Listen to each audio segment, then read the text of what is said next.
This wheat here was planted well on time and it's looking extremely good. If you can tell actually from the height, it's actually above my waist.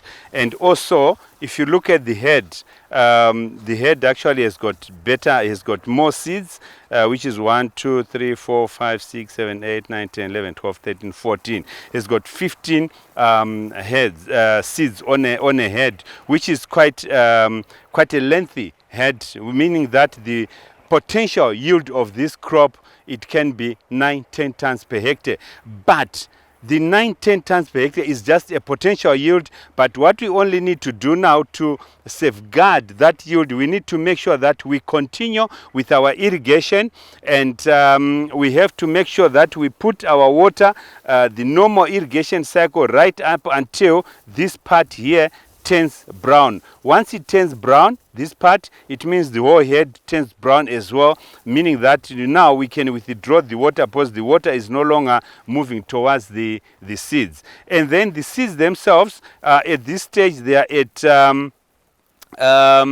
blister stage. Blister stage is when you take the seed, you press it, there's water which comes out. So that's the blister part of it. But from this stage is going to move onto milk dough stage, and from this stage, that's when the birds come in and eat. They help themselves. When these birds eat, and if you kill one of them and open up and see how much they've eaten, they are consuming 10 grams per day. So if you say 10 grams times the number of birds times the number of the days they've been feasting on this, is a huge loss. So the next stage from here is we have to make sure that we control the birds. There are so many ways of controlling the birds. Bird scaring with people. If your hectarage is 20, 30 hectares, even 40 hectares, you can use people. But if you are now getting more than 10 birds at a time, there's need to report the issue to Agri-Tex, which is others, and then you can also complain to national parks, and then they can come in and help you to control the birds by bumping them at the roost place where they sleep at night. And with this, you find the government has put in place some power highly pressurized or power pressurized knapsack sprayers.